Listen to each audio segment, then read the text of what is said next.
When the first light of day barely brushes the horizon, the world is still quiet, too quiet. The sun, shy and pale, hesitates behind the hills, casting no warmth on the dry earth below. The wind moves slowly through brittle grass, whispering like an old monk who has seen too much. And in the stillness stands Antonio, a man of the land.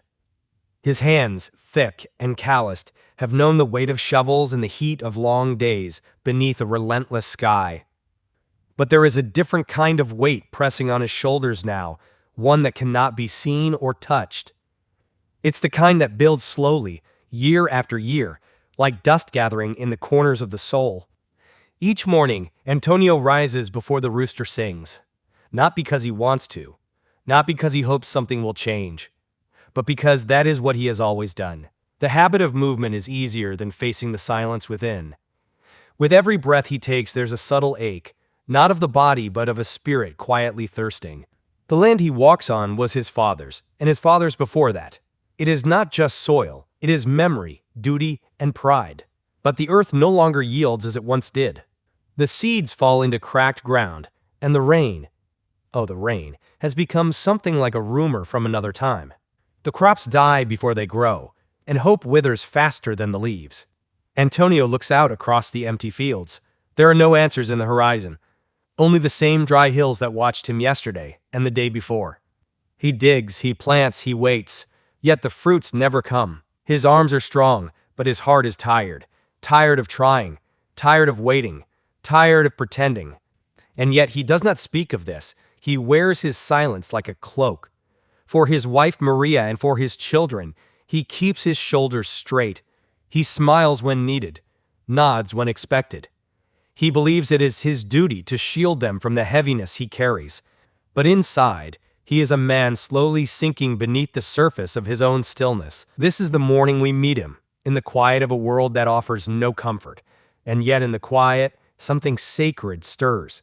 For in Buddhism, it is in the silence where the first whisper of awakening is born, not in noise, not in abundance, but in the still ache of a heart that longs for more.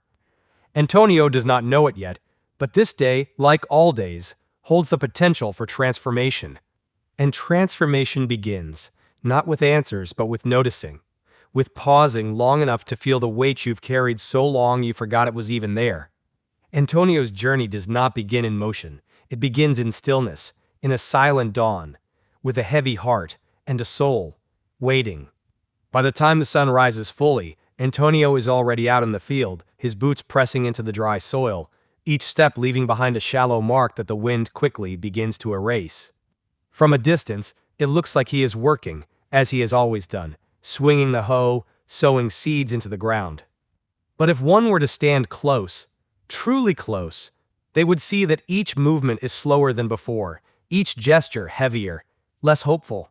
What weighs on Antonio is not just the failure of the crops, nor the scarcity of rain, nor even the hunger that sometimes knocks too loudly at his door.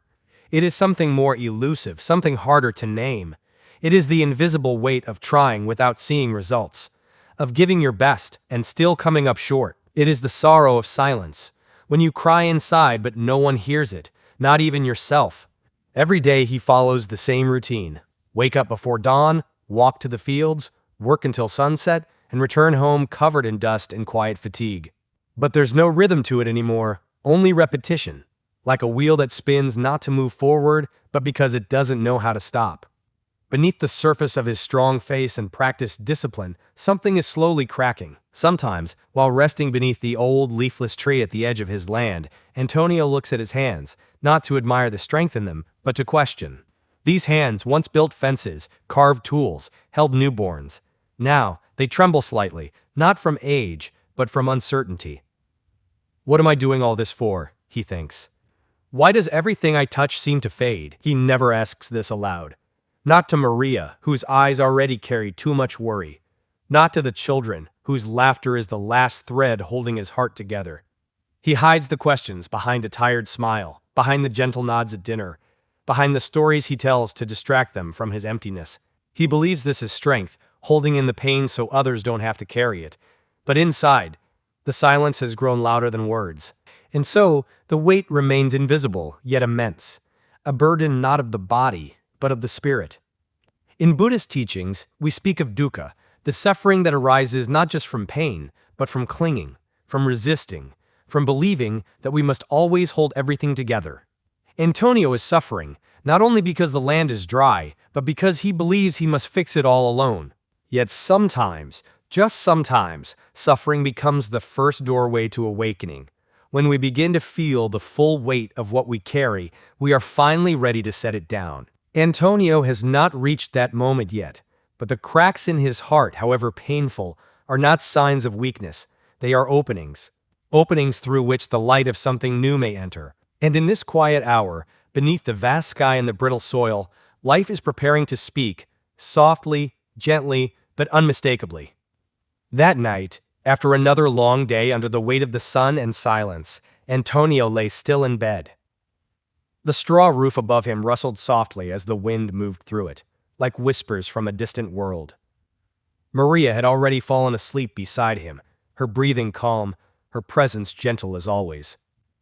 The children lay curled in their little corners of peace, unaware of the storms quietly waging war in their father's chest. Antonio stared up at the darkness, not the kind that surrounds the body, but the kind that sinks into the soul, deep, invisible, silent. He had held it in for so long, this feeling that he was failing, that life had become a weight too great to bear, and now, in the quiet of the night, there was nothing left to distract him from it. In Buddhist teachings, the night is not our enemy. It is a time when the noise of the world fades, so we might finally hear the voice within. And so it was for Antonio. For the first time in many years, he let his body respond to that soft inner call.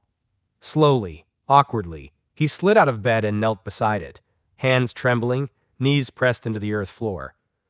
He did not know what words to use. He only knew there was something he needed to say, perhaps to the heavens, perhaps to the silence, or maybe just to himself. God, he whispered, I don't know what to do. I don't know where to go, but if you're listening, please show me the way. It was not a speech, not a perfect prayer. It was raw, halting, the honest cry of a soul on the edge of surrender, not to despair, but to something greater. In that moment, something strange happened. Not a voice from the sky, not a vision or a miracle. Just a feeling. Quiet, still, unmistakable. A soft lightness, like the lifting of a stone he didn't even know how to name. Antonio opened his eyes. Everything around him was the same. The straw roof, the earth floor, the distant chirping of crickets. But inside him, something had shifted. Not fully, not clearly, just enough. Enough to know that maybe, just maybe, he wasn't alone. Enough to rise from the ground with a heart that, though still heavy, now carried a seed of trust, a seed of change. In Buddhism, we say that when the student is ready, the teacher appears. Antonio did not know it yet, but his prayer had been heard, not by someone watching from above, but by the deeper part of himself that was finally ready to begin.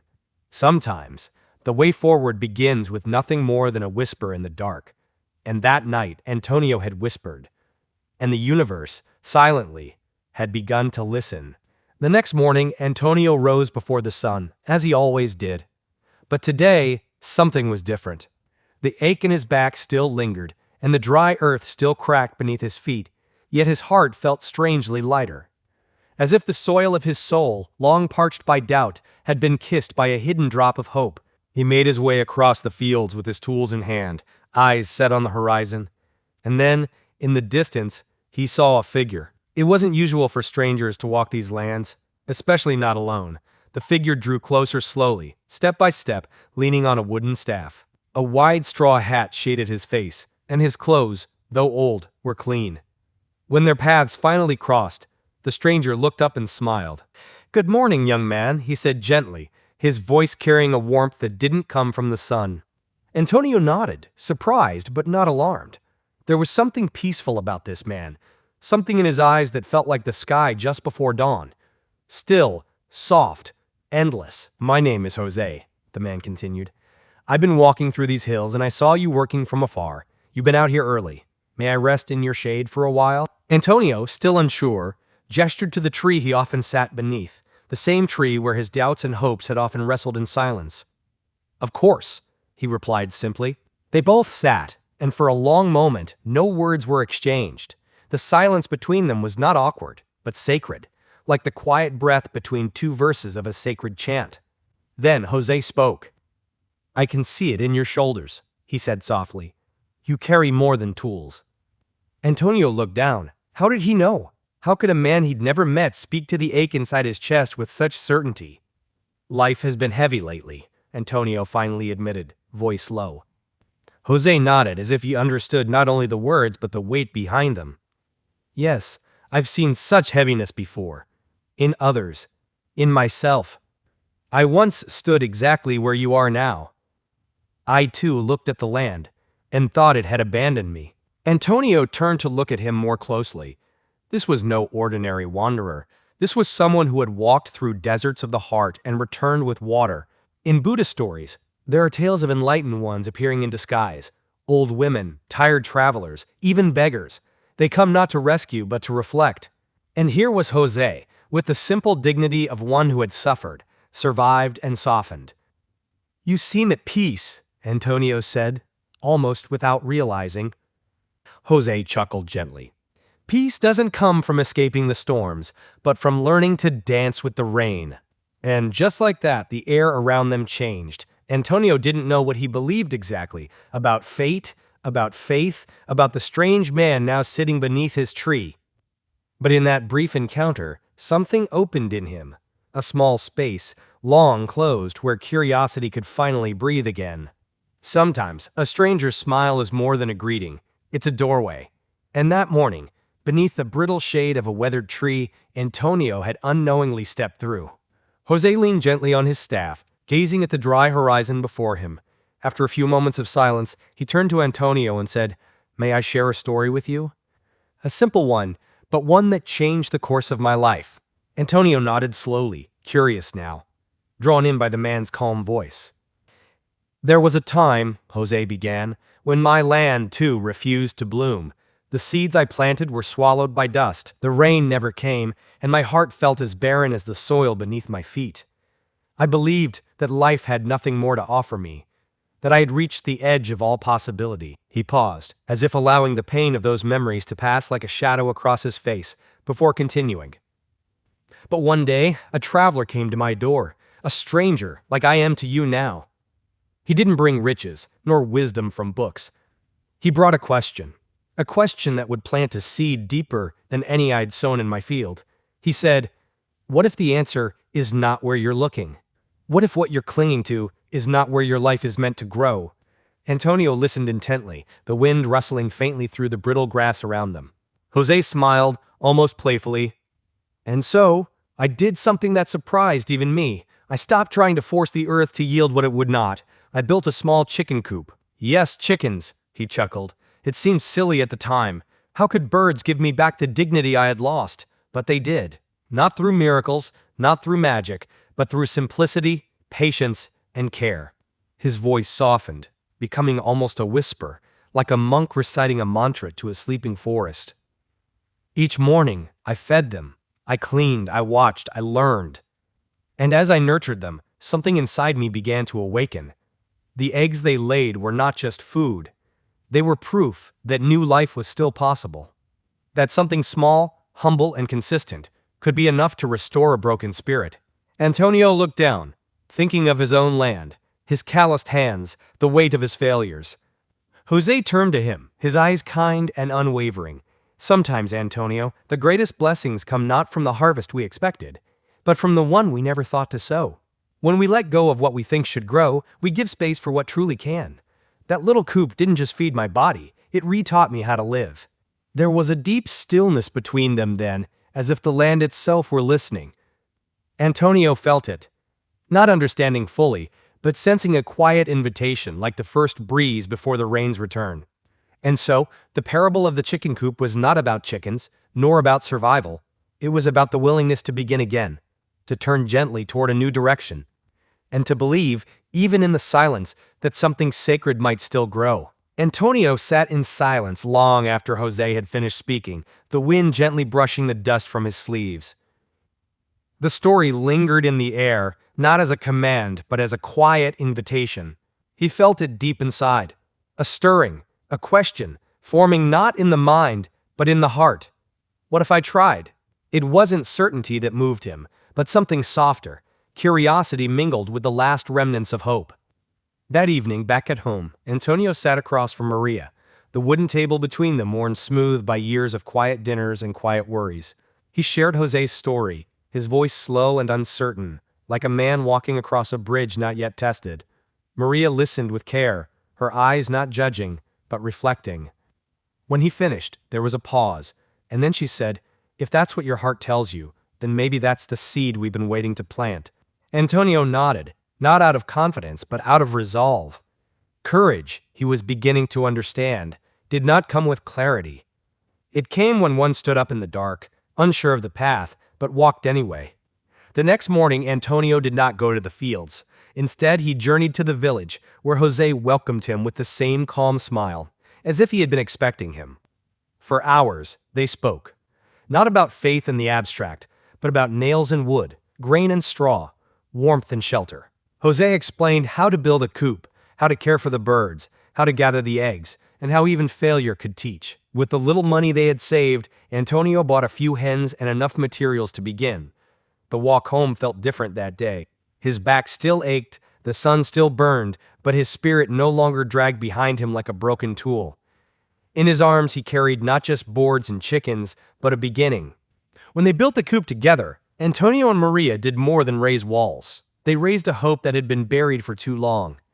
The hammer's rhythm echoed through the dry valley like a soft drum, announcing not the start of a new farm, but the quiet planting of courage. Every nail, every board was an act of faith. Not blind faith, but the kind that moves through the hands, not just the heart. That evening, under the same thatched roof, Antonio laid down beside Maria not in despair, but in stillness. He didn't know if the hens would survive, or if the eggs would sell, but for the first time in many seasons, he had chosen not to surrender to the soil's silence. He had taken the first step, not because he knew the road, but because he believed it was worth walking. And that, truly, is how courage blooms. Not with loud declarations, but with a whisper, a seed, and the willingness to begin. In the early days, the coop stood modestly in the corner of Antonio's land, nothing more than a few wooden planks and a tin roof, held together with more hope than nails. The chickens were shy at first, unsure of their new home, and Antonio too was unsure of himself.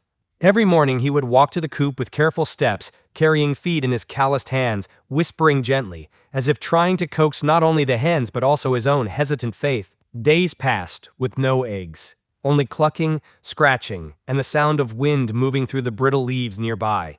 Doubt returned, creeping in like morning fog. Antonio began to wonder if he had misunderstood, if perhaps he had mistaken a kind old man's story for a divine sign.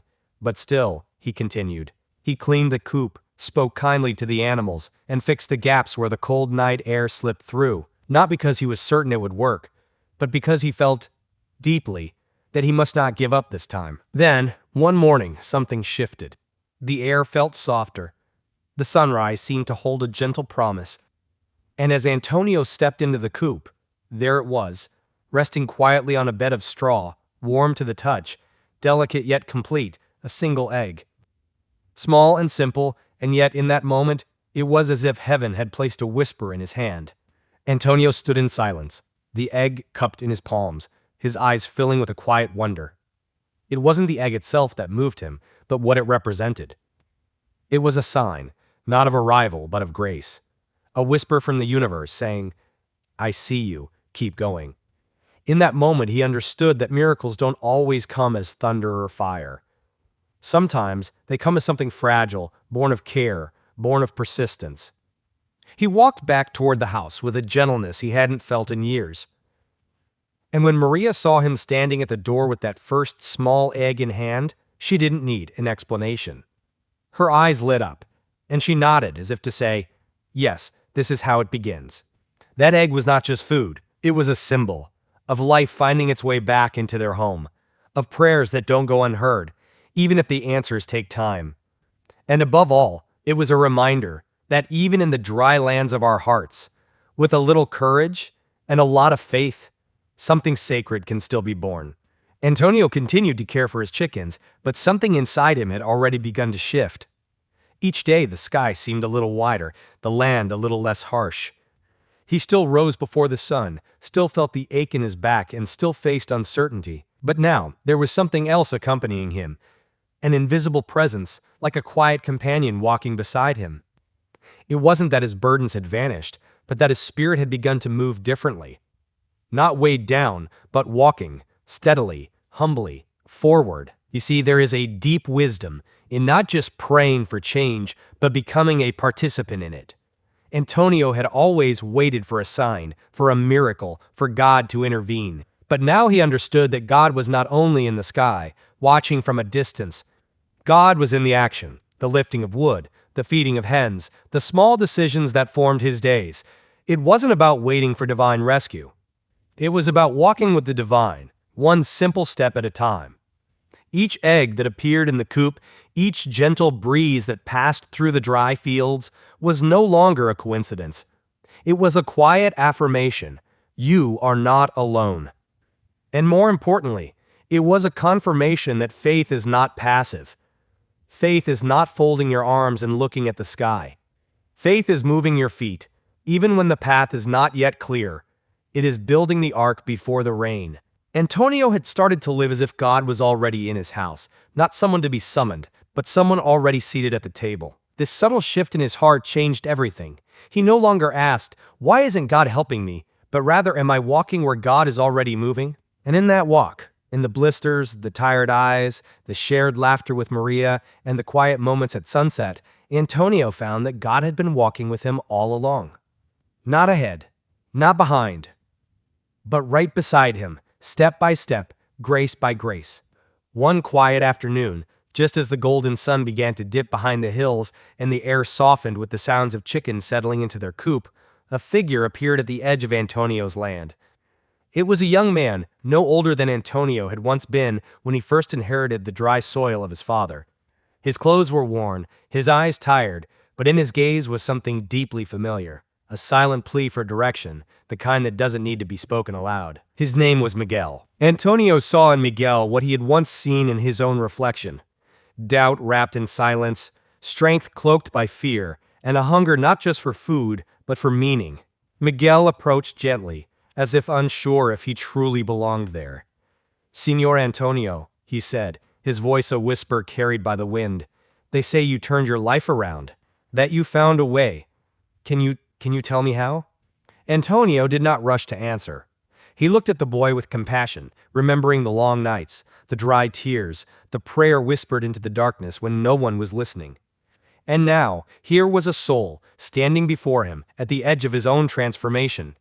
With a quiet smile, Antonio placed his hand on Miguel's shoulder and said, "I didn't do it alone. God gave me strength. But I had to move, even when I was afraid. I had to take the first step." He invited Miguel to sit beneath the same tree where Jose had once rested. As they sat, Antonio shared everything, not just the story of the chickens or the market, but the inner journey, the despair, the prayer, the moment the darkness cracked open just enough to let one thread of light in. And Miguel listened with wide, watering eyes. In Antonio's story, he didn't just hear a guide, he heard hope, a path, a possibility. By becoming the guide, Antonio completed a circle he didn't even know he was drawing. Just as Jose had once spoken life into him, now he was planting a new seed into the heart of another. And so, the cycle of faith, courage, and compassion quietly continued, one soul lighting the next, like lanterns passed in the night. And now, as we draw near to the close of Antonio's journey, let us pause and reflect, not just on what he did, but on what quietly bloomed within him. The land was still dry. The rain still came late. The chickens still clucked with the same unpredictability of life. But something was profoundly different. Not outside, but inside. Antonio no longer woke up with a sigh, but with a breath of purpose. The same hands that once trembled in despair now moved with steadiness and trust. His eyes, once dimmed by hopelessness, now saw the world with a softness, a sacred gratitude for what is, rather than resentment for what is not. This is the miracle we often overlook. We think of miracles as thunder from the heavens, or sudden rain on parched fields. But the truest miracle, perhaps, is a heart that keeps blooming even when the soil gives nothing. A soul that chooses trust even when the path is unseen. A man who dares to love life again, not because it changed, but because he did. Antonio's field did not become Eden overnight, but it didn't have to. His heart had become a garden, and from that inner garden grew everything that mattered: faith, perseverance, compassion, and the courage to guide others through their own deserts. He learned that God does not always lift us out of the drought. Sometimes, He teaches us how to plant our roots deeper, to reach unseen waters. And in doing so, we become oaks of peace for others to rest beneath. As Antonio sat once more under his tree, now beside Miguel, he smiled, not at what he had built, but at what he had become. A man who once cried in silence, now teaching others to listen for hope in the quiet. A man who prayed in darkness, now lighting the way with his own story. And so, dear listener, if you too find yourself in a dry season, if your soul feels like cracked earth and your hands grow tired from sowing with no harvest, remember this: even in drought, you can bloom. Not by waiting for the rain, but by trusting the seed, watering it with faith, and daring to rise with the sun again and again. Because in the end, the miracle is not in the rain, it's in you.